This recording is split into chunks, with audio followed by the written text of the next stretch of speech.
이거 먹고 당장 떨어져. 시어머니는 명품 가방에서 10억이 찍힌 통장을 꺼내 제 앞으로 거칠게 밀어 던졌습니다. 너같이 우중충하고 칙칙한 애는 이제 우리 아들 옆에 안 어울려. 5년간 밤낮 없이 남편의 인테리어 회사를 100억대 규모로 키워낸 건 바로 저였습니다. 하지만 돈맛을 본 남편은 젊은 내연녀와 놀아나며 저를 뒤치다꺼리하는 소모품 취급했고, 시어머니는 그런 아들에게 급을 맞춰주겠다며 며느리를 돈으로 내쫓으려 한 것입니다. 저는 가만히 이혼 서류를 끌어당겨 도장을 찍고는 통장을 가방에 넣으며 환하게 웃어주었습니다. 어머니, 위자료 치고 너무 후하신 거 아니에요? 키읔. 그리고 다음날 아침 사색이 된 남편에게서 99통의 부재중 전화가 걸려 오며 그들의 화려한 파티는 처절한 지옥으로 변하게 됩니다. 오늘의 사연 지금 시작합니다. 좋아요와 구독을 눌러주세요. 오늘 하루 행운과 행복이 가득하도록 기원해 드릴게요. 고급 한정식 집에 무거운 미닫이 문이 닫히자 방 안에는 숨막히는 정적이 내려앉았습니다. 테이블 위에는 손도 대지 않은 화려한 궁중 요리들이 차갑게 식어가고 있었습니다. 맞은편에 앉은 어머니가 꼿꼿한 자세로 저를 노려보았습니다. 어머니는 오늘 이 자리를 위해 일부러 미용실에 들러 머리를 높게 올리고 온몸을 명품으로 휘감았습니다. 어머니가 목에 걸린 진주 목걸이를 만지작거리더니 가죽 핸드백을 신경질적으로 열었습니다. 어머니가 핸드백에서 두툼한 통장 하나를 꺼내 테이블 위로 거칠게 미끄러뜨렸습니다. 통장은 매끄러운 원목 테이블을 타고 스르륵 밀려와 제 찻잔 앞에 정확히 멈춰 섰습니다. 펼쳐진 통장 페이지 가장 아래쪽에는 10억이라는 숫자가 선명한 잉크로 찍혀 있었습니다. 어머니가 턱을 치켜들며 차가운 목소리로 입을 열었습니다. 숫자 셀 줄 알면 똑똑히 봐라. 어머니가 찻잔을 들어 한 모금 마신 뒤 탁 소리나게 내려놓았습니다. 우리 성민이 이제 예전에 그 동네 촌뜨기 미장 기술자 아니다. 동네방네 이름난 인테리어 회사 대표에 굴리는 돈만 수백억이야. 너같이 우중충하고 칙칙한 애는 이제 우리 아들 옆에 안 어울려. 제가 대답 없이 통장을 가만히 내려다보자 어머니가 콧방귀를 뀌었습니다. 어머니가 팔짱을 끼며 의자에 몸을 기대고 저를 깔아뭉개듯 쳐다보았습니다. 어차피 너도 돈 보고 우리 아들 옆에 딱 붙어 있었던 거 아니냐? 이거 먹고 당장 떨어져라. 더 이상 질척거리면 이 돈마저도 국물도 없을 줄 알아. 어머니의 짙은 화장 아래 번뜩이는 눈빛에는 제가 이 큰 돈을 보고 감지덕지할 것이라는 오만함이 가득했습니다. 하지만 저는 속으로 차가운 비웃음을 삼켰습니다. 지난 5년간 성민의 회사를 키우기 위해 제가 쏟아부은 피땀과 눈물을 생각하면 이깟 10억은 푼돈이나 다름없었습니다. 오히려 저는 이 순간을 완벽한 기회로 10분 활용하기로 마음먹었습니다. 제가 통장을 집어들고 입가에 옅은 미소를 지으며 대답했습니다. 어머니, 위자료 치고 너무 후하신 거 아니에요. 제 입에서 나온 예상 밖의 담담한 대답에 어머니의 눈썹이 심하게 꿈틀거렸습니다. 어머니가 당황한 기색을 애써 감추며 테이블을 손가락으로 툭툭 쳤습니다. 뭐라고? 네가 지금 이 상황 파악이 안 되나 본데 헛소리하지 말고 도장이나 찍어. 제가 테이블 귀퉁이에 놓인 이혼 서류를 끌어당기며 가방에서 만년필을 천천히 꺼냈습니다. 상황 파악은 아주 잘하고 있습니다. 성민이가 이 서류에 도장 찍어오라고 어머니 치맛자락 뒤에 숨어서 시키던가요? 어머니가 주먹을 쥐고 테이블을 쾅 내리치며 소리쳤습니다. 어디서 감히 따박따박 말대꾸야. 우리 성민이가 너 같은 거랑 1분 1초도 더 엮이기 싫다더라. 얼른 도장 찍고 내 눈앞에서 영원히 꺼져. 저는 망설임 없이 이혼 서류란에 제 이름 석자를 적고 도장을 꼭 찍었습니다. 그리고 통장을 덮어 제 가방 깊숙한 곳에 조심스럽게 챙겨 넣었습니다. 통장이 가방 안으로 들어가는 순간 제 머릿속에는 성민과 처음 만났던 시절부터 지금까지 겪어온 시간들이 주마등처럼 스쳐 지나갔습니다. 학창 시절에 저는 늘 눈에 띄지 않는 어중간한 사람이었습니다. 치열하게 코피를 흘리며 공부에 매달린 적도 없었고 완전히 놀기만 한 적도 없었죠. 주변 사람들은 저를 두고 무색무취의 회색 같은 사람이라고 불렀습니다. 어른들이 시키는 대로 무난하게 자라 성적에 맞춰 어중간한 대학에 진학했습니다. 졸업 후에도 이렇다 할 번듯한 스펙이 없어 계약직을 전전하며 떠돌듯 살았습니다. 그러다 20대 후반이 되어서야 국가지원 직업훈련 과정으로 웹디자인을 배우게 되었습니다. 화면에 코드를 입력하고 마우스를 움직일 때마다 결과물이 눈앞에 나타나는 것이 무척 신기했습니다. 난생 처음으로 제가 한 노력만큼 확실한 결과가 남는다는 사실에 깊은 재미를 느꼈습니다. 훈련 과정을 수료하고 저는 지역에서 꽤 규모가 큰 종합병원의 웹디자인 담당자로 취업했습니다. 어느 날 저는 병원 홈페이지 메인 화면을 수정하기 위해 수간호사님과 휴게실에서 마주 앉았습니다. 수간호사님이 핏발선 눈으로 커피를 한 모금 마시며 깊은 한숨을 쉬었습니다. 지한 씨, 이번 홈페이지 개편 때 소아병동 장기기증 후원 게시판 좀 눈에 띄게 앞으로 빼주세요. 제가 노트북 화면을 돌려 보여주며 조심스럽게 대답했습니다. 네, 수간호사님. 메인 배너 바로 아래쪽으로 배치하면 될까요? 수간호사님이 고개를 끄덕이며 창밖을 멍하니 바라보았습니다. 어제 새벽에 503호 아기가 결국 하늘나라로 갔어요. 태어난 지 100일도 안 된 핏덩이였는데 부모가 장기기증 동의서에 사인하면서 얼마나 울던지. 우리 병동 의사들도 밤새 심폐소생술하느라 녹초가 됐는데 결국 못 살렸네요. 누군가는 세상을 떠나며 장기기증을 하고 가고 누군가는 그 덕에 새 삶을 얻고 정말 살아있다는 것 자체가 기적인데 다들 그걸 잊고 살아요. 수간호사님의 담담하지만 슬픔이 묻어나는 목소리에 제 가슴 한구석이 철렁 내려앉았습니다. 저는 매일 무거운 분위기의 병원 로비를 지나치며 제 자신을 되돌아보게 되었습니다. 어제까지 당연했던 평범한 하루가 누군가에게는 기적처럼 간절한 하루일 수 있다는 것을 뼈저리게 체감했습니다. 그날 이후 저는 살아남아 숨을 쉬는 하루하루가 엄청난 특권이라는 것을 깨달았습니다. 더 이상 회색빛 성격에 숨어 무기력하게 살고 싶지 않았습니다. 저는 제 스스로의 색깔을 찾고 주도적으로 살기 위해 병원을 그만두고 인테리어 디자인 프리랜서로 독립했습니다. 프리랜서로 활동하던 중 친한 지인의 연락을 받고 나간 저녁 술자리에서 성민을 처음 만났습니다. 고깃집 문을 열고 들어온 성민은 머리부터 발끝까지 흙먼지를 뒤집어 쓰고 있었습니다. 성민이 제 맞은편에 털썩 주저앉으며 거칠게 숨을 몰아쉬었습니다. 성민이 소주 한 병을 단숨에 따서 잔에 가득 채우더니 물을 마시듯 들이켰습니다. 아, 진짜 더러워서 못 해먹겠어. 성민이 빈 잔을 탁 소리나게 내려놓으며 옆에 앉은 지인에게 불평을 쏟아냈습니다. 앞팀 놈들이 미장 밑작업을 엉망진창 만들어 놓고 도망갔어. 원청 소장은 나보고 오늘 밤새워서라도 그거 다 까내고 다시 수습하래. 지인이 집게로 고기를 뒤집으며 성민의 어깨를 토닥였습니다. 야, 성민아.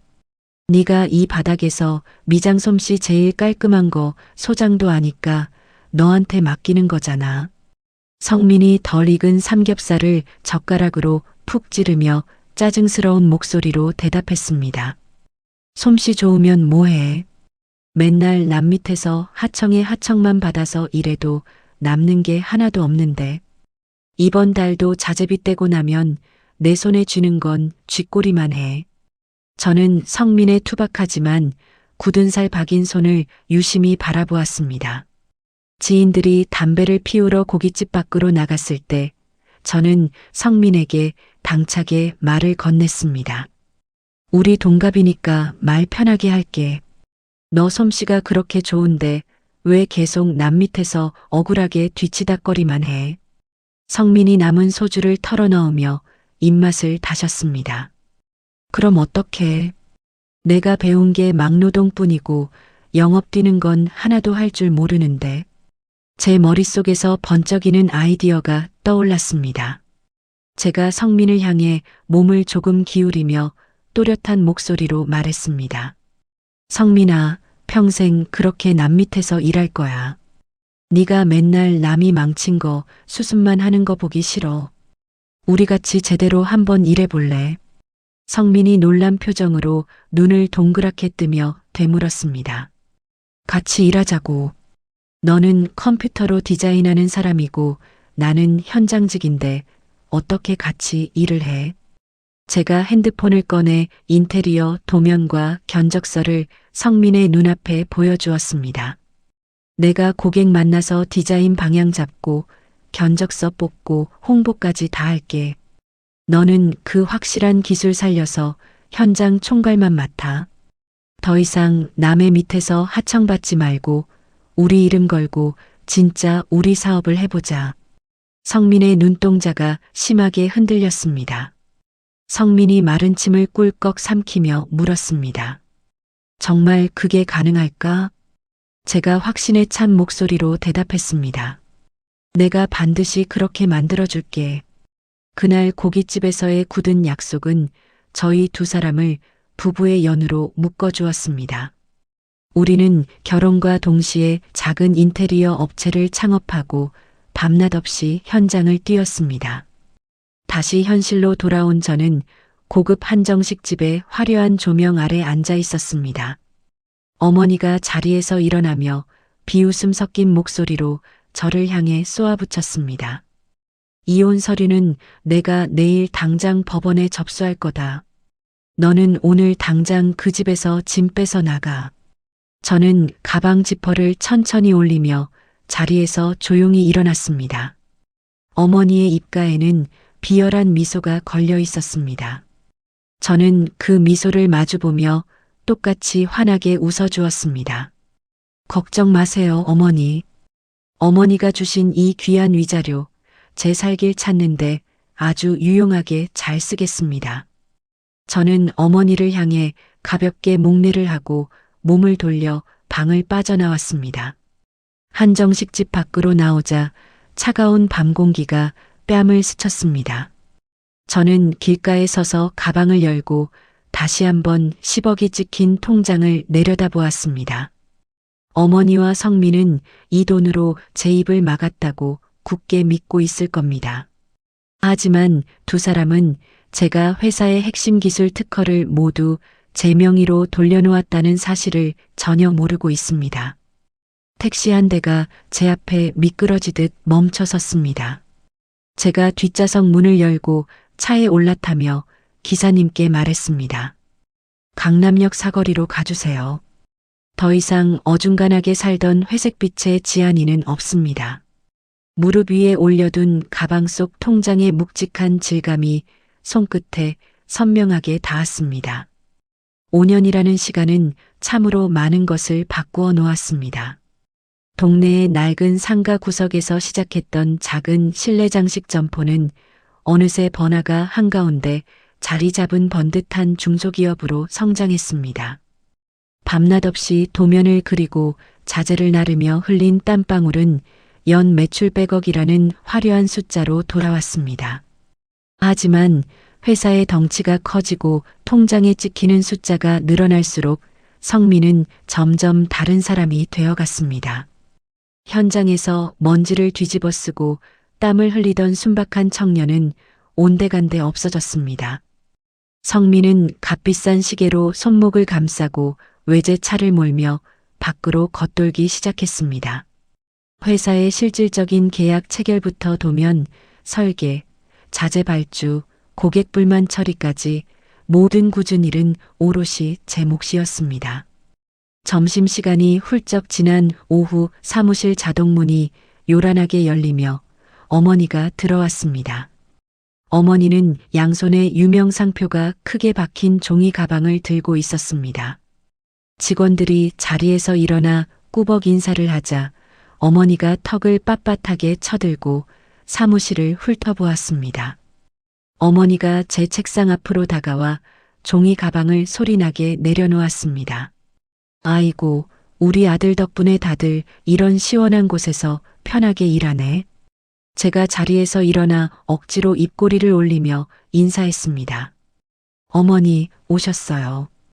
어머니가 저를 위아래로 훑어보며 혀를 끌듯 찼습니다. 너는 꼴이 그게 뭐냐? 우리 성민이가 밖에서 뼈 빠지게 돈 벌어오는데 사장 부인이라는 애가 옷차림이 그게 뭐야? 제가 입고 있던 낡은 셔츠 소매를 무의식적으로 매만졌습니다. 현장 나갈 일이 많아서 편하게 입는 게 좋아서요. 어머니가 콧방귀를 뀌며 목소리를 높였습니다. 현장은 무슨 현장? 네가 하는 일이 책상에 앉아서 마우스나 딸깍거리는 거 말고 뭐가 있어. 너는 그저 펜대나 굴리면서 우리 아들 고열이나 빠는 거지.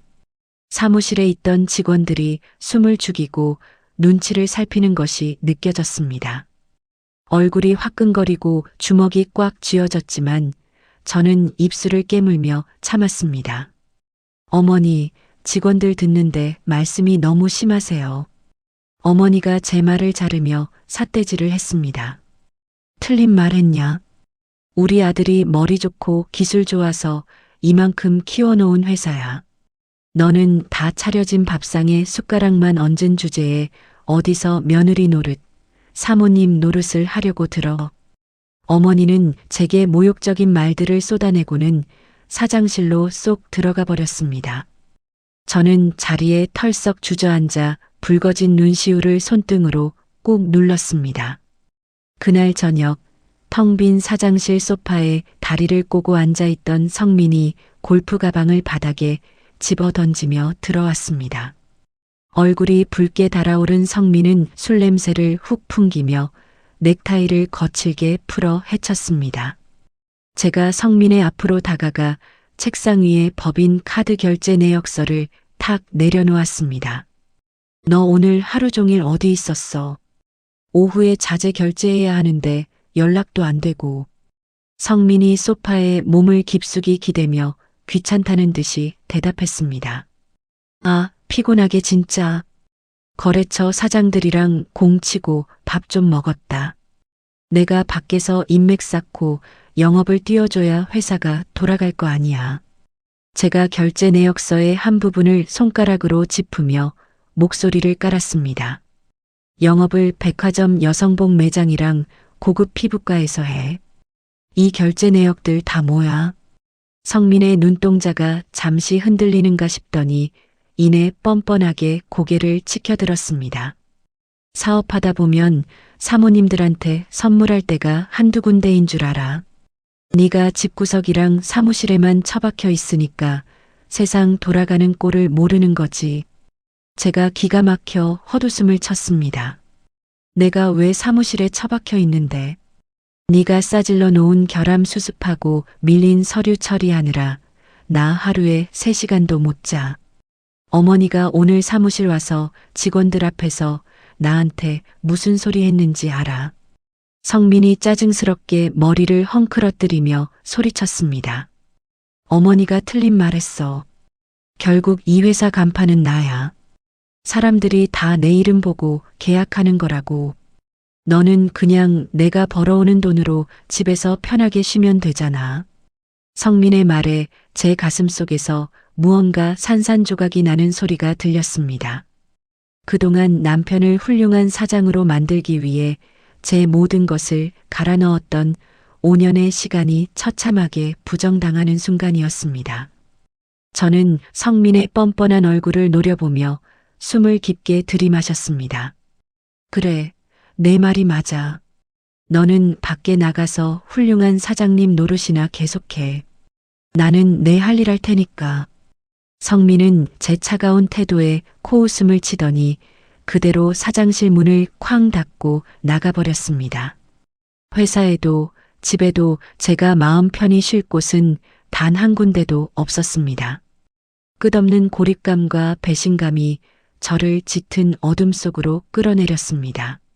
모두가 퇴근한 늦은 밤, 저는 사무실에 홀로 남아 컴퓨터 모니터의 푸른 불빛을 마주하고 있었습니다. 책상 위에는 이번 달에 새로 계약을 맺은 하청업체 명단과 자재 공급 계약서가 어지럽게 널려 있었습니다. 성민의 잦은 외박과 출처를 알 수 없는 카드 결제 내역들은 단순한 영업 활동이 아님을 직감하고 있었습니다. 저는 떨리는 손으로 마우스를 움직여 핵심 협력업체들의 계약자 명의를 조심스럽게 변경하는 작업을 시작했습니다. 법인 회사의 이름 뒤에 숨겨진 진짜 권리와 기술 특허들을 모두 제 개인 사업자 명의로 귀속시키는 과정이었습니다. 겉으로는 성민과 어머니의 모욕을 고스란히 참아내는 순종적인 며느리이자 아내의 탈을 쓰고 있었죠. 하지만 제 안에서는 그들을 향한 차가운 분노가 날카로운 칼날처럼 벼려지고 있었습니다. 서류에 하나하나 제 이름 석자를 박아 넣을 때마다 입술을 깨물어 흐르는 눈물을 참아냈습니다. 저는 성민이 허세와 오만에 빠져 회사의 진짜 뼈대가 어떻게 움직이는지 전혀 모른다는 사실을 철저히 이용했습니다. 가장 중요한 기술 특허의 명예 이전 서류 마지막 장에 도장을 찍으며 저는 모니터 화면을 매섭게 노려보았습니다. 저를 짓밟고 일어선 그들의 화려한 성벽이 사실은 모래성이라는 것을 제 손으로 직접 증명해 보일 참이었습니다. 창밖으로 새벽동이 터오르며 어스름한 빛이 사무실을 채우기 시작했습니다. 저는 책상 위에 흩어진 서류들을 서류 가방 깊숙한 곳에 구김없이 반듯하게 집어넣었습니다. 아무 일도 없었다는 듯 평온한 얼굴을 한 채 저는 다시 새로운 아침을 맞이할 준비를 했습니다. 늦은 오후 성민이 사무실 문을 활짝 열어젖히며 들어왔습니다. 그의 뒤에는 몸에 딱 붙는 붉은색 원피스를 입고 짙은 화장을 한 젊은 여자가 서 있었습니다. 성민이 직원들을 향해 크게 박수를 치며 여자를 소개했습니다. 다들 주목해. 오늘부터 우리 회사 마케팅과 투자 유치를 총괄해 주실 박수연 이사님이야. 수연이 우아한 손짓으로 머리카락을 넘기며 생긋 웃어 보였습니다. 반갑습니다, 여러분. 앞으로 성민 대표님 잘 보필해서 우리 회사 규모 2배로 키워볼 테니 잘 부탁드려요. 저는 제 책상에 앉아 모니터 위로 시선을 돌려 두 사람을 싸늘하게 바라보았습니다.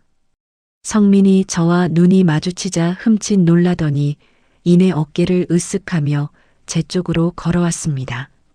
당신 박 이사님한테 인사 안 해. 아버님이 건설 쪽에서 꽤 알아주시는 분이라 우리 회사에 큰 도움 될 거야. 수연이 성민의 팔짱을 자연스럽게 끼며 제게 다가왔습니다. 수연이 저를 위아래로 훑어보며 콧소리 섞인 목소리로 말했습니다. 아, 이분이 사모님이시구나. 말씀 많이 들었어요. 뒤에서 조용히 내조만 하신다고. 그녀의 눈빛에는 명백한 조롱과 무시가 담겨 있었습니다. 저는 자리에서 천천히 일어나 수연을 똑바로 마주 보았습니다. 인테리어 회사의 투자 유치 이사라. 참 신선한 직함이네요. 제가 비꼬듯 말하자 수연의 표정이 살짝 굳어졌습니다. 그때 사장실 문이 열리며 어머니가 한박웃음을 지으며 걸어 나왔습니다. 어머니가 수연의 두 손을 덥석 잡으며 반갑게 맞이했습니다. 아이고, 우리 수연이 왔어. 어쩜 이렇게 예쁜 애가 능력까지 좋을까? 어머니가 저를 흘긴 노려보며 말을 이었습니다.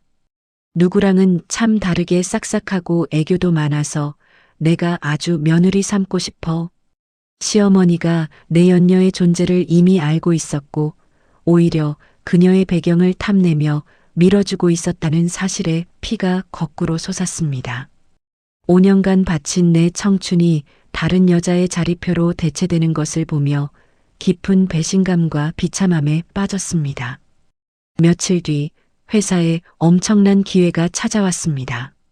지역 상권을 꽉 잡고 있는 다건물 소유주이자 대형 종합병원의 원장인 최만수 원장님이 리모델링 건을 들고 방문한 것입니다. 수백억 대의 자본이 움직이는 거대한 프로젝트였습니다. 성민과 수연은 VIP 접대용 고급 소파에 최 원장님을 모시고 화려한 프레젠테이션을 시작했습니다. 수연이 매끄러운 말솜씨로 화려한 디자인 시안들을 넘기며 설명했습니다. 원장님, 이 이태리산 대리석 마감을 보시면 병원의 품격이 확 달라질 겁니다. 저희 성민 대표님의 감각이 더해지면 이 지역 랜드마크가 되는 건 시간 문제죠. 최 원장님이 미간을 찌푸린 채 태블릿 PC 화면을 넘겨보다가 탁 소리나게 내려놓았습니다. 최 원장님이 날카로운 눈빛으로 성민을 쳐다보며 입을 열었습니다. 성민 대표, 지금 장난합니까? 병원은 환자의 생명이 오가는 곳인데 겉멋든 대리석 나부랭이가 뭐가 중요해요? 감염 방지를 위한 공조 시스템 설계나 응급 환자 동선 최적화에 대한 내용은 왜 쏙 빠져 있습니까? 성민의 얼굴이 당황으로 하얗게 질렸습니다. 성민이 식은땀을 흘리며 말을 더듬거렸습니다. 아, 그 부분은 추후에 다시 보강해서. 최 원장님이 자리에서 벌떡 일어나며 혀를 찼습니다. 됐습니다. 기본도 안 된 업체에 내 병원을 맡길 순 없지. 시간 낭비했군요. 최 원장님이 회의실 문을 향해 걸음을 옮기는 순간 제가 회의실 문을 열고 들어섰습니다. 제 손에는 밤을 새워 직접 작성한 두꺼운 포트폴리오 파일이 들려 있었습니다. 제가 최 원장님의 앞을 막아서며 정중하게 고개를 숙였습니다. 원장님, 잠시만 제 이야기를 들어주시겠습니까? 저는 테이블 위에 파일을 펼치고 곧바로 설명을 시작했습니다. 과거 종합병원 근무 경험을 바탕으로 작성한 의료 감염 방지 특수 마감제 리스트입니다. 그리고 응급실과 수술실 간의 동선을 최소화한 최적화 도면입니다. 제 설명을 듣는 내내 최 원장님의 날카롭던 눈빛이 점차 부드러워지더니 이내 감탄사로 바뀌었습니다. 최 원장님이 파일에서 눈을 떼고 저를 흥미로운 듯 쳐다보며 물었습니다. 사모님이 직접 작성하신 겁니까? 제가 고개를 끄덕이며 확신에 찬 목소리로 대답했습니다. 네, 제가 이 회사의 모든 도면, 설계와 자재 관리를 총괄하고 있습니다. 최 원장님이 껄껄 웃으며 다시 소파에 앉았습니다. 진짜 보물은 따로 있었군요. 최 원장님이 성민을 향해 단호한 목소리로 선언했습니다. 이 프로젝트 계약하겠습니다. 단 모든 공사의 책임과 권한은 사모님이 직접 맡는다는 조건입니다. 오직 이분과 직접 계약하겠다는 말입니다. 성민은 굴욕감에 얼굴이 붉어졌지만 엄청난 계약금 앞에서 억지로 미소를 지으며 고개를 끄덕였습니다. 계약이 성사된 그날 밤 성민과 수연은 고급 레스토랑에서 샴페인을 터뜨리며 승리에 도취해 있었습니다. 성민이 수연의 허리를 감싸 안으며 건배를 제의했습니다. 맞지. 결국 내 이름값으로 따낸 계약이야. 이제 이 바닥은 내가 다 씹어먹을 거야. 저는 두 사람이 허세에 빠져 있는 사이 혼자 사무실에 남아 병원장과의 최종 계약서를 꼼꼼히 살폈습니다. 최 원장님이 저에게 정권을 일임한다는 내용을 확인하고 저는 펜을 들어 계약서, 마지막 장 여백에 작은 글씨로 한 줄을 추가했습니다. 본 프로젝트의 총괄 책임자 지안가 변경될 경우 계약은 즉시 파기되며 원청회사은 위약금 10배를 배상한다. 저는 그 문구 옆에 제 개인 도장을 선명하게 찍었습니다. 가족이라는 이름 뒤에 숨은 추악한 욕망을 목도하며 완벽한 복수를 다짐하는 차가운 분노가 일었습니다. 저들은 제 실력을 훔쳐다 자신들의 포장지로 쓰려 했지만 이 계약서야말로 그들의 숨통을 끊어놓을 가장 확실한 목줄이 될 것입니다. 저는 계약서를 서류 봉투에 소중히 넣고 봉인했습니다. 사무실에 불을 끄고 나오는 제 발걸음에는 그 어느 때보다 강한 확신이 깃들어 있었습니다. 거실 소파에 다리를 꼬고 앉은 어머니가 테이블 위로 서류 봉투 하나를 툭 던졌습니다. 어머니 옆에는 성민이 팔짱을 낀 채 시선을 피하고 있었습니다. 어머니가 날카로운 목소리로 정적을 깼습니다. 봉투 열어봐라. 저는 봉투를 열어 안의 내용물을 확인했습니다. 미리 작성된 이혼 합의서와 10억이 찍힌 통장이었습니다. 어머니가 콧방귀를 뀌며 말을 이었습니다. 우리 성민이가 큰 계약도 따냈겠다. 이제 너같이 칙칙한 애는 필요 없어. 아이도 못 낳고 우중충한 너보단 저기 박 이사가 안주인으로 제격이다. 이 돈 먹고 깔끔하게 떨어져라. 10억이면 내 주제에 평생 만져보지도 못할 큰 돈이니까 감지덕지하게 생각하고. 성민이 마른 세수를 하며 거들었습니다. 당신도 알잖아. 우리는 처음부터 삐걱거렸어. 더 이상 억지로 버티지 말고 좋은 말 할 때 도장 찍어.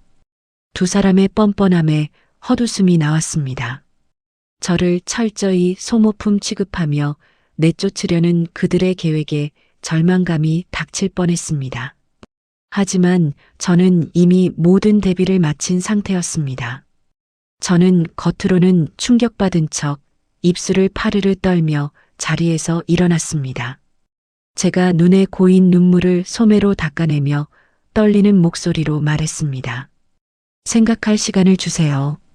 저는 뒤도 돌아보지 않고 현관문을 열고 밖으로 뛰쳐나왔습니다. 차가운 밤바람을 맞으며 거리를 걷던 중 제 핸드폰이 울렸습니다.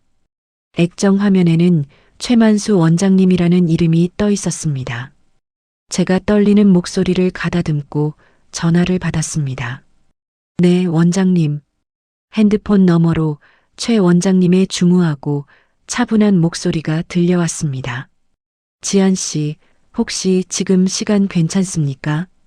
잠깐 얼굴 좀 보고 이야기합시다. 최 원장님이 안내한 곳은 프라이빗한 분위기의 고급 일식집이었습니다. 정갈한 음식이 차려진 룸에 마주 앉은 최 원장님이 저를 보며 부드럽게 미소 지었습니다. 표정이 많이 안 좋군요. 최 원장님이 찻잔을 내려놓으며 진지한 목소리로 말을 꺼냈습니다. 사실 성민 대표와 박 이사라는 여자의 관계는 업계에 이미 파다하게 퍼진 소문입니다. 두 사람이 뒤로 회사 돈을 어떻게 굴리는지도 대충은 알고 있고요. 제가 놀란 눈으로 최 원장님을 바라보자 그가 고개를 끄덕였습니다. 지안 씨, 당신 같은 진짜 실력자가 그런 껍데기 밑에서 소모되는 건 너무 큰 낭비입니다. 저는 당신의 진가를 지난번 브리핑 때 확실히 알아봤습니다. 최 원장님이 제게 서류철 하나를 건넸습니다. 이혼하시고 당신 이름으로 된 회사를 차리십시오. 우리 병원 리모델링 총괄은 물론이고 제가 소유한 다른 상가 건물들 리모델링까지 전부 당신 회사에 맡기겠습니다. 절망 속에서 만난 이 운명적인 제안은 저에게 거대한 동아줄이자 새로운 활력이 되었습니다. 어중간하게 살던 제 인생에 처음으로 누군가 저의 가치를 전적으로 인정해준 이 순간 저는 완전히 각성했습니다. 저는 서류철을 두 손으로 꼭 쥐며 최 원장님을 향해 깊이 고개를 숙였습니다. 원장님, 이 은혜 평생 잊지 않겠습니다. 반드시 최고의 결과물로 보답하겠습니다. 일식집을 나서는 제 발걸음은 더 이상 무겁지 않았습니다. 저는 분노에 치우쳐 섣불리 소송을 걸려던 계획을 바꿨습니다. 어머니가 내민 그 10억을 제 새 출발의 완벽한 종잣돈으로 역이용하기로 치밀하게 계획을 세웠습니다. 다음 날 아침 저는 다시 거실 소파에 앉아 어머니와 성민을 마주했습니다. 저는 며칠 밤을 새운 사람처럼 초췌한 얼굴을 연기했습니다. 제가 테이블 위에 놓인 이혼 합의서를 만지작거리며 힘없는 목소리로 입을 열었습니다. 어머니 말씀대로 할게요. 대신 10억은 지금 당장 제 통장으로 입금해 주세요. 어머니가 승리의 미소를 지으며 핸드폰을 꺼냈습니다. 그래, 진작 그렇게 나왔어야지. 어머니가 능숙하게 모바일 뱅킹 앱을 열어 제 계좌로 돈을 이체했습니다. 잠시 후 제 핸드폰에서 경쾌한 알림음이 울렸습니다. 화면에는 정확히 10억 원이 입금되었다는 메시지가 떠 있었습니다. 저는 속으로 환호성을 질렀지만 겉으로는 처연한 표정을 유지하며 이혼 서류에 도장을 찍었습니다. 제가 속으로 권리 양도 계산을 마쳤습니다. 제가 가지고 있는 핵심 디자인 특허와 주요 거래처, 미수금 권리의 가치는 100억을 훌쩍 넘습니다. 그들에게 이 10억은 사실 엄청난 헐값이나 다름없었습니다. 어머니가 도장이 찍힌 서류를 낚아채듯 가져가며 코웃음을 쳤습니다. 이제 짐 싸서 당장 나가. 제가 가방을 챙겨 자리에서 천천히 일어났습니다. 10억이 입금된 통장 화면을 다시 한번 확인하며 지옥 같던 결혼 생활의 완벽한 종료를 선언했습니다. 제가 현관문을 열기 전 몸을 돌려 어머니와 성민을 향해 통쾌한 미소를 지어 보였습니다. 어머니, 위자료 치고 너무 후하신 거 아니에요. 제가 남긴 마지막 말에 어머니와 성민의 얼굴에 당혹감이 스쳤습니다. 저는 미련 없이 문을 닫고 그 집을 영원히 빠져나왔습니다.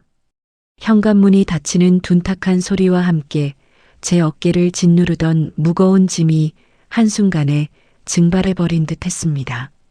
집안에서 어머니가 뭐라 소리치는 소리가 희미하게 들렸지만 저는 뒤도 돌아보지 않고 씩씩하게 걸음을 옮겼습니다. 가벼운 여행 가방 하나에 제 개인 짐과 진짜 권리가 담긴 계약 서류들만 챙겨 나온 참이었습니다. 위자료 치고 너무 후하시다. 제 마지막 말에 찝찝해하던 어머니의 표정이 떠오르자 입가에 절로 통쾌한 미소가 번졌습니다. 택시에 올라탄 저는 창밖으로 빠르게 스쳐 지나가는 익숙한 동네 풍경을 바라보았습니다. 미련은 단 한 톨도 남아있지 않았습니다. 이곳은 제 피땀이 서린 곳이기도 했지만 동시에 저를 철저히 갉아먹던 지옥이기도 했으니까요. 가방 속 통장에 찍힌 10억이라는 숫자는 제 새로운 출발을 위한 완벽한 실탄이 되어줄 것입니다. 저는 핸드폰을 꺼내 최만수 원장님께 짧은 메시지를 보냈습니다. 원장님, 모든 정리가 끝났습니다. 내일부터 당장 일 시작하겠습니다. 메시지를 보내고 나자 그동안 억눌렸던 가슴이 뻥 뚫리는 듯한 강렬한 카타르시스가 온몸을 휘감았습니다. 며칠 뒤 저는 시내 중심가의 번화한 역세권에 제 이름을 건 세련된 인테리어 디자인 사무소를 열었습니다. 넓은 창문으로 따스한 햇살이 쏟아져 들어오고 벽면에는 제가 직접 디자인한 도면들이 자랑스럽게 걸려 있었습니다. 사무실 개업 첫날 놀라운 일이 벌어졌습니다. 점심시간이 지날 무렵 사무실 문이 열리며 익숙한 얼굴들이 줄지어 들어왔습니다. 남편의 회사에서 현장을 진두지휘하던 김 반장님과 밤샘 작업을 함께하던 에이스 디자이너들이었습니다. 김 반장님이 안전모를 손에 든 채 멋쩍게 웃으며 다가왔습니다. 사모님, 아니 이제지 사장님이시지. 그쪽 회사 다 때려치우고 왔습니다. 우리 현장 사람들은 사장님만 믿고 일했지. 그 껍데기 같은 놈 밑에서는 더 이상 못 해먹겠더라고요. 에이스 디자이너 지훈이 제 손을 덥석 잡으며 눈물을 글썽였습니다. 지한 선배 없는 회사는 속 빈 강정이에요. 자재 발주 하나 제대로 못 맞춰서 지금 그쪽 현장 올스톱되고 난리도 아니에요. 저희도 선배랑 같이 진짜 일다운 일하고 싶어서 사직서 던지고 왔어요. 저는 든든한 지원군을 얻은 마음에 코끝이 찡해졌습니다. 과거에 어중간했던 회색을 벗어던지고 나만의 색깔로 주도적인 삶을 살며 처음으로 진짜 행복을 느꼈습니다. 저는 직원들의 손을 하나하나 맞잡으며 환하게 웃었습니다. 잘 왔어요, 다들. 이제 우리 진짜 실력으로 제대로 한번 붙어봅시다. 그날부터 제 사무실은 활기로 넘쳐났습니다. 최 원장님의 전폭적인 지지 아래 병원 리모델링 프로젝트가 순조롭게 착공에 들어갔습니다. 안전모를 쓰고 현장을 누비는 제 발걸음에는 확신이 가득했습니다. 인부들에게 정확한 지시를 내리고 공정표를 꼼꼼하게 점검하며 하루하루 벅찬 보람을 느꼈습니다. 퇴근 후에는 직원들과 사무실 근처 치킨집에 모여 시원한 맥주잔을 부딪혔습니다. 자, 우리 지안 디자인 사무소의 첫 번째 대박을 위하여. 건배 제의를 하며 직원들과 함께 웃고 떠드는 소소한 일상 속에서 저는 그동안 느껴보지 못한 해방감과 안도감을 누렸습니다. 제가 떠난 남편의 회사는 서서히 껍데기의 균열을 드러내고 있었습니다. 자재 발주 시스템이 엉켜 현장에 물건이 제때 도착하지 못했고 고객들의 항해 전화가 빗발쳤습니다. 그럼에도 성민과 수연은 아직 자신들의 파멸을 모른 채 허세에 빠져 있었습니다. SNS에는 두 사람이 고급 골프장에서 샴페인을 터뜨리며 찍은 사진이 버젓이 올라왔습니다. 우리 회사 더 크게 도약합니다. 박 이사님 화이팅! 이라는 성민의 유치한 멘트를 보며 저는 코웃음을 쳤습니다. 그들의 화려한 승전보는 곧 다가올 끔찍한 몰락을 가리는 얇은 장막에 불과했습니다. 저는 퇴근 전 사무실 책상에 앉아 달력에 붉은 펜으로 크게 동그라미를 쳤습니다. 성민 회사의 막대한 어업 만기일과 병원장의 위약금 청구 시점이 정확히 겹치는 날짜였습니다. 제가 몰래 심어둔 시한폭탄의 타이머가 조용히 하지만 확실하게 돌아가고 있었습니다. 창밖으로 어둠이 내리는 거리를 바라보며 저는 느긋하게 미소 지었습니다. 과거에 칙칙했던 회색빛 인생이 이제는 가장 찬란하고 선명한 빛으로 바뀌고 있었습니다. 폭풍 전야의 고요함 속에서 저는 저들의 처참한 파멸을 여유롭게 기다렸습니다. 새 사무실에서의 평온했던 일상은 그리 오래가지 않았습니다. 병원 리모델링 공사가 궤도에 오르고 한창 바쁘게 돌아가던 어느 날 아침이었습니다. 제가 현장 확인을 마치고 사무실에 들어서자 분위기가 심상치 않았습니다. 직원들이 모니터 앞에 굳은 얼굴로 모여서서 무언가를 심각하게 들여다보고 있었습니다. 제가 겉옷을 벗으며 직원들에게 다가갔습니다. 무슨 일들 있어요? 다들 표정이 왜 그래요? 지훈이 떨리는 손으로 저에게 서류 한 뭉치를 내밀었습니다. 선배, 이것 좀 보세요. 아까 우편으로 날아왔는데 그쪽 회사에서 보낸 내용 증명이에요. 저는 서류를 받아들고 빠르게 훑어내려갔습니다. 영업기밀 유출 및 직무 발명 무단 도용, 그리고 고의적 직원 빼가기로 인한 막대한 영업 방해, 어마어마한 손해배상액이 청구된 고소장이었습니다. 그 순간 사무실 자동문이 거칠게 열리며 성민과 수연이 들이닥쳤습니다. 성민은 눈에 핏발을 세운 채 저를 향해 삿대질을 했습니다. 야, 이 독한 년아. 네가 감히 내 직원들 다 빼돌리고 거래처까지 쑤셔놔. 내가 이 바닥에서 너 아주 매장해 버릴 거야. 수연이 성민의 옆에 서서 팔짱을 낀 채 비열하게 웃었습니다. 그녀의 뒤에는 말끔한 정장을 입은 변호사가 무표정하게 서 있었습니다. 수연이 턱을 치켜들며 싸늘한 목소리로 말했습니다. 지한 씨, 내용 증명 받으셨죠? 우리 쪽 변호사님이 아주 철저하게 준비하셨어요. 영업기밀 유출에 직원 빼각이면 구속수사도 가능하단 거 아시죠? 제가 서류를 책상 위에 탁 소리나게 내려놓으며 매섭게 쏘아붙였습니다. 영업기밀. 너희 회사가 기밀이라고 부를 만한 기술이나 제대로 가지고 있었어. 다 내가 내 머리 쥐어짜서 만든 디자인이고 설계도야. 성민이 책상을 쾅 내리치며 소리쳤습니다. 네가 회사 다니면서 월급 받고 만든 거면 당연히 회사 소유지. 어디서 감히 내 걸 훔쳐서 도망가. 그때 제 핸드폰이 요란하게 울렸습니다. 현장에 나간 김 반장님이었습니다. 사장님, 큰일 났습니다. 오늘 들어오기로 한 대리석이랑 특수 타일 자재 차량이 중간에 다 회항해 버렸답니다. 제가 당황하며 되물었습니다. 회항이라뇨? 분명히 어제 결제까지 다 마쳤잖아요. 전화기 너머로 김 반장님의 다급한 목소리가 이어졌습니다. 그쪽 성민 대표가 기존 거래처들 싹 다 돌면서 협박을 한 모양입니다. 우리 현장에 자재 대주면 앞으로 자기네 회사 물량은 다 끊어버리겠다고 으름장을 놨다네요. 하청업체 사장님들도 그쪽 눈치 보느라 당장 물건을 못 주겠답니다.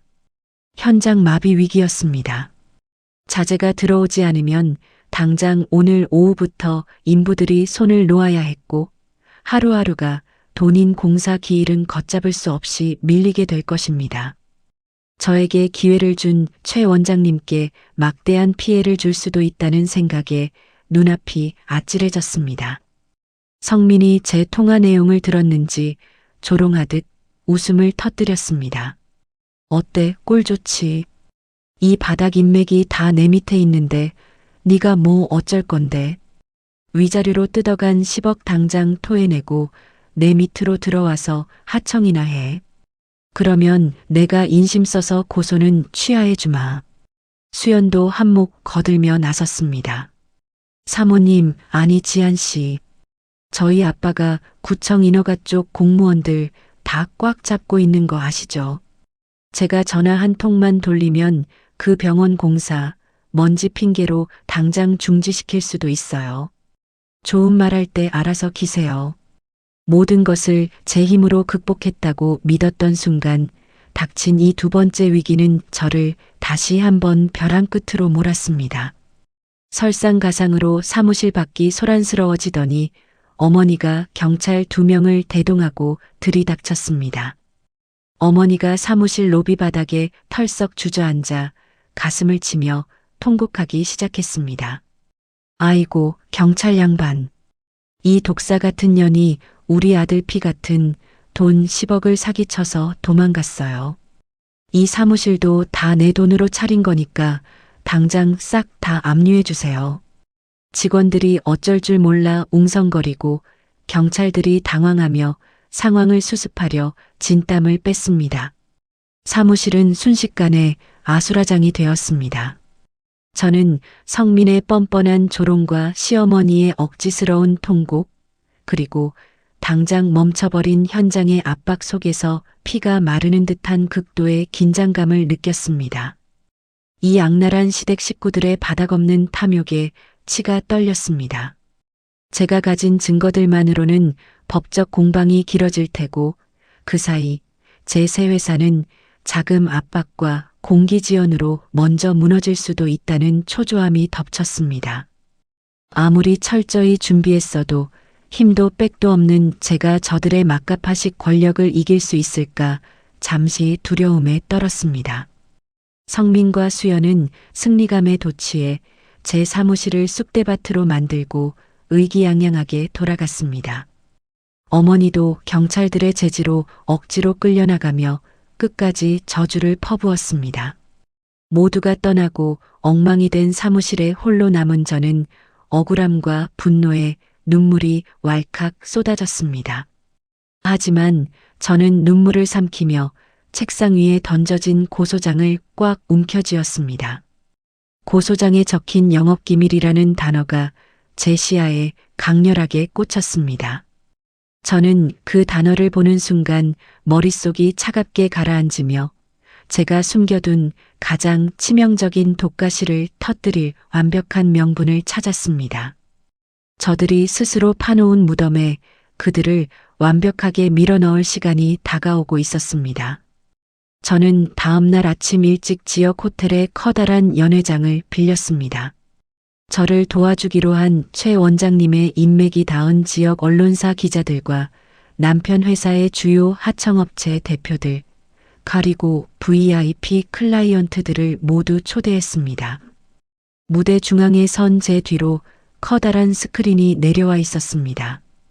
단상에 선 제 얼굴에는 어제의 불안함 대신 차가운 결의가 서려 있었습니다. 제가 마이크를 잡고 단호한 목소리로 첫 마디를 뗐습니다. 오늘 이 자리에 귀한 걸음 해주신 분들께 감사드립니다. 저는 오늘 성민 디자인 회사가 주장하는 영업기밀 유출의 진실을 밝히고자 합니다. 저는 무선 조종기를 눌러 스크린에 첫 번째 자료를 띄웠습니다. 화면 가득 성민의 회사가 자랑하던 핵심 시공 기술과 독창적인 인테리어 디자인 도면들이 나타났습니다.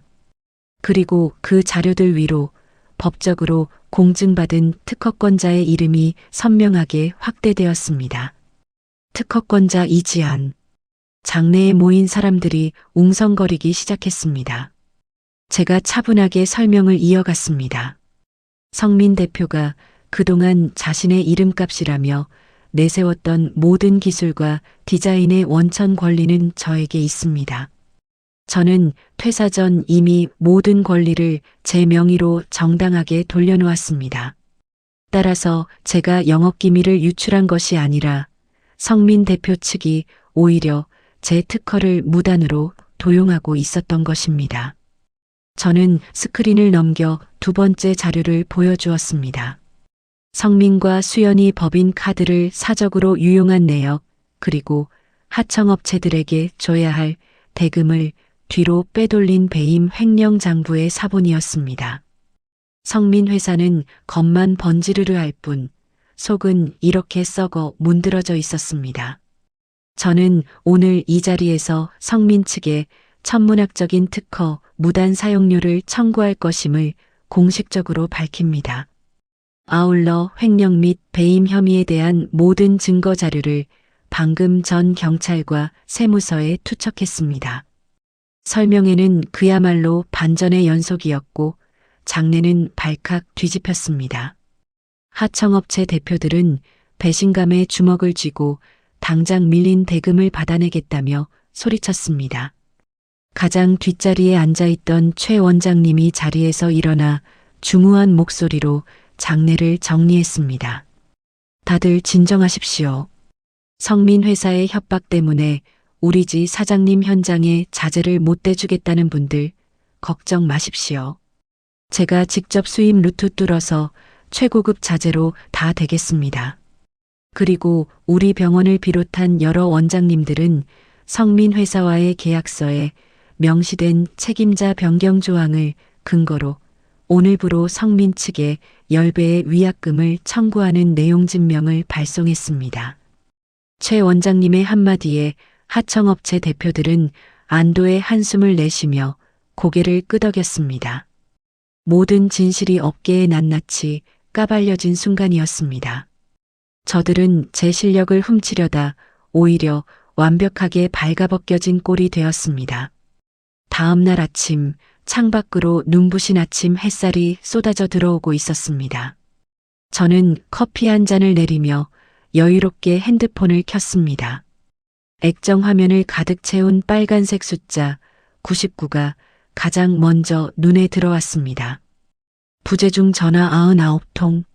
모두 성민에게서 온 전화였습니다. 어제 오후부터 시작된 그의 처절한 몰락이 실시간으로 증명되는 증거였습니다. 막대한 위약금 폭탄에 이어 경찰 조사 통보까지 받은 성민이 사색이 되어 밤새 제게 전화를 걸었던 것입니다. 제가 소파에 앉아 커피를 한 모금 마실 때 정확히 100번째 전화벨이 울렸습니다. 화면에 뜬 성민의 이름을 보며 저는 차가운 미소를 지은 채 통화 버튼을 눌렀습니다. 전화를 받자마자 성민의 다급하고 찌질한 목소리가 핸드폰 스피커를 찢을 듯 흘러나왔습니다. 여보. 지안아, 내가 미쳤었어. 내가 잠시 돌았었나 봐. 수연이 그년이 옆에서 꼬드기는 바람에 내가 제정신이 아니었어. 제발 고소 좀 취하해줘. 위약금 그거 네가 원장님한테 말 좀 잘해주면 안 될까? 나 이대로 가다간 진짜 간방가.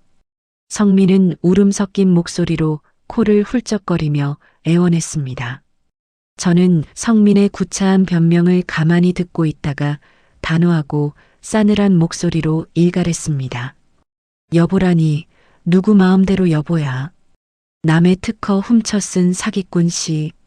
네가 그동안 쓴 내 기술 사용료 10억으로는 어림도 없을 거야. 법원에서 보자. 저는 가차없이 전화를 끊어버렸습니다. 성민이 어떤 표정을 짓고 있을지 안 봐도 비디오였습니다. 잠시 후 모르는 번호로 문자가 한 통 도착했습니다. 시어머니였습니다. 지안아, 내가 늙어서 노망이 났었나 보다. 그 10억 다시 돌려주면 안 되겠니? 우리 성민이 회사가 부도나게 생겼어. 저는 코웃음을 치며 문자를 바로 삭제했습니다. 어머니가 주신 그 10억은 이미 제가 설립한 법인의 합법적인 자본금으로 완벽하게 세탁되어 들어간 지 오래였습니다. 저는 콧노래를 부르며 사무실로 출근할 준비를 했습니다. 제가 숨겨둔 독가시는 그들의 숨통을 정확히 끊어놓았습니다. 거짓과 허세로 쌓아 올린 그들의 모래성은 단 하루 만에 흔적도 없이 무너져 내렸습니다. 성민의 회사는 그날 이후 완벽하게 무너져 내렸습니다. 수십억에 달하는 병원장들의 위약금 청구와 제가 제기한 특허 침해, 소송의 막대한 배상액을 감당할 길이 없었습니다. 결국 성민은 며칠 버티지 못하고 법원에 파산 신청을 냈습니다. 하지만 그게 끝이 아니었습니다. 세무서와 경찰의 강도 높은 조사 끝에 성민의 횡령과 배임 혐의가 명백하게 드러났습니다.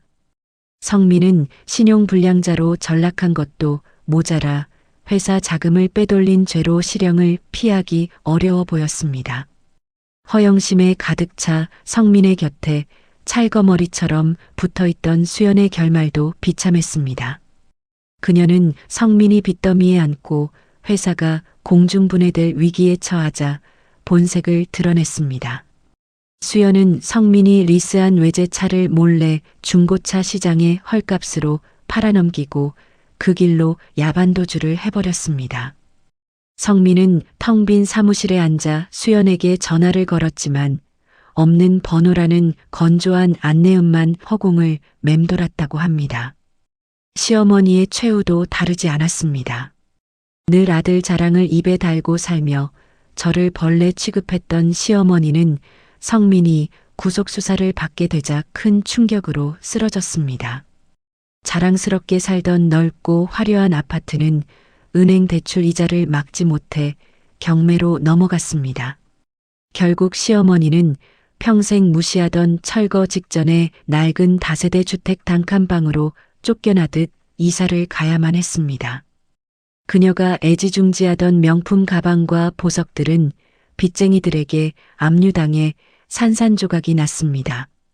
제가 받은 10억이 사실상 100억대 자산을 헐값에 넘긴 합의금이었음을 뒤늦게 깨달은 시어머니는 매일 밤 가슴을 치며 오열하다 화병을 얻었다고 들었습니다. 반면 제 이름 석자를 단 새 회사는 탄탄대로를 달렸습니다. 최 원장님의 종합병원 리모델링 프로젝트는 제가 밤낮으로 매달린 덕분에 예정된 기일 내에 완벽하게 마무리되었습니다. 감염 방지 시스템과 동선 최적화를 완벽하게 구현한 제 디자인에 최 원장님은 물론 병원 의료진 모두가 극찬을 아끼지 않았습니다. 이 성공적인 포트폴리오는 업계에 빠르게 입소문을 탔습니다. 저는 그 성과를 발판 삼아 지역 최고의 인테리어 기업 대표로 당당히 자리매김했습니다. 저의 회사는 겉만 번지르르한 스펙보다는 사람의 성실함과 진정성을 가장 중요한 가치로 삼았습니다. 과거의 저처럼 눈에 띄는 재능은 없지만 묵묵히 땀 흘려 일하는 청년들을 적극적으로 채용했습니다. 그들에게 제가 가진 기술을 아낌없이 가르치고 함께 성장하는 시스템을 만들어 나갔습니다. 어느 늦은 오후 저는 새로운 프로젝트 현장 답사를 마치고 차로 돌아가고 있었습니다. 먼지가 펄펄 날리는 인력사무소 앞을 지나가던 중 익숙한 실루엣이 제 시선을 붙잡았습니다. 초라한 행색에 낡은 작업복을 입은 남자가 일감을 구걸하듯 고개를 조아리고 있었습니다. 성민이었습니다. 과거에 빛나던 허세는 온데간데없고 패배감에 찌든 늙은 기술자의 모습만이 남아 있었습니다. 성민이 우연히 고개를 들다 저와 눈이 마주쳤습니다. 성민의 동공이 지진이라도 난 듯 심하게 흔들리더니 이내 얼굴이 수치심으로 벌겋게 달아올랐습니다. 그는 서둘러 고개를 푹 숙이고는 인파 속으로 숨어들 듯 몸을 피했습니다. 저는 그 모습을 멀리서 가만히 지켜보았습니다. 놀랍게도 제 마음속에는 그 어떤 동정심도 미움도 통쾌함조차도 잃지 않았습니다. 마치 길가에 굴러다니는 작은 돌멩이를 본 것처럼 아무런 감정도 느껴지지 않았습니다. 저는 고개를 돌려 다시 제 갈 길을 걸어갔습니다. 그 뒷모습을 보며 저는 제 선택이 틀리지 않았음을 다시 한번 확신했습니다. 유행을 바라고 남의 것을 탐내는 삶의 끝은 결국 파멸뿐이었습니다. 정직한 땀방울과 묵묵한 노력만이 진짜 성공을 만든다는 단순한 진리를 저는 온몸으로 증명해냈습니다. 집으로 돌아와 따뜻한 차 한 잔을 타서 창가에 섰습니다. 밤하늘의 별빛이 제 얼굴을 부드럽게 비추고 있었습니다. 저는 창문에 비친 제 모습을 가만히 들여다보았습니다. 과거 스스로를 회색이라 부르며 늘 주눅 들어 있던 지안이는 더 이상 그곳에 없었습니다. 저는 이제 그 회색이라는 단어를 완벽하게 재정의했습니다. 어떤 강렬한 색과도 자연스럽게 섞일 수 있고 흔들리지 않는 단단함을 가진 가장 품고 깊은 색깔. 그것이 바로 지금의 저였습니다. 저는 더 이상 타인의 기준이나 평가에 흔들리지 않습니다. 제가 스스로 쟁취한 성과와 정직한 땀방울만이 저를 증명해 준다는 것을 알고 있기 때문입니다. 이 이야기를 듣고 계실 여러분께 감히 한 말씀 드리고 싶습니다. 누군가의 그늘에 숨어 타인에게 의존한 가짜 성공은 언젠가 반드시 무너지고 맙니다. 때로는 내 노력이 보잘것없어 보이고 남들보다 뒤처지는 것 같아 불안할 때도 있을 것입니다. 하지만 포기하지 말고 묵묵히 자신의 실력을 갈고 닦으십시오. 스스로의 가치를 믿고 정직하게 흘린 땀은 배신하지 않습니다. 언젠가는 여러분도 껍데기를 깨고 나와 가장 찬란하고 단단한 자신만의 색깔로 빛날 수 있을 것입니다. 저 역시 앞으로도 변함없이 제 현장에서 땀 흘리며 정직한 색깔을 칠해 나갈 것입니다. 잔잔하지만 묵직한 미소가 제 입가에 번졌습니다. 내일은 또 어떤 새로운 현장이 저를 기다리고 있을지 가슴이 벅차오릅니다. 저의 가장 빛나는 인생은 이제부터가 진짜 시작입니다. 제 이야기는 여기까지입니다. 과거의 저는 늘 남들의 기준에 맞춰 눈에 띄지 않게 살아가는 무색무취의 회색 같은 사람이었습니다. 하지만 뼈아픈 배신과 시련을 겪고 제 힘으로 오롯이 일어서면서 비로소 저만의 선명하고 단단한 색깔을 찾을 수 있었습니다. 누군가의 그늘에 숨어 타인에게 의존한 가짜 성공은 결국 한순간에 모래성처럼 무너지고 맙니다. 가장 중요한 것은 남의 시선이나 화려한 겉모습에 흔들리지 않고 묵묵히 자신의 실력을 키우며 정직하게 흘린 땀방울입니다. 혹시 지금 삶이 뜻대로 풀리지 않아 어둡고 캄캄한 터널을 지나고 계신 분이 있다면 여러분의 그 정직한 노력이 언젠가 세상을 향해 휘두를 수 있는 가장 눈부신 무기가 되어줄 것이라고 감히 말씀드리고 싶습니다. 스스로의 가치를 굳게 믿고 당당하게 여러분만의 아름다운 색깔을 칠해 나가시기를 진심으로 응원하겠습니다. 이야기를 끝까지 들어주신 분이 계시다면 잘 들었다고 댓글 하나만 남겨주세요. 감사합니다.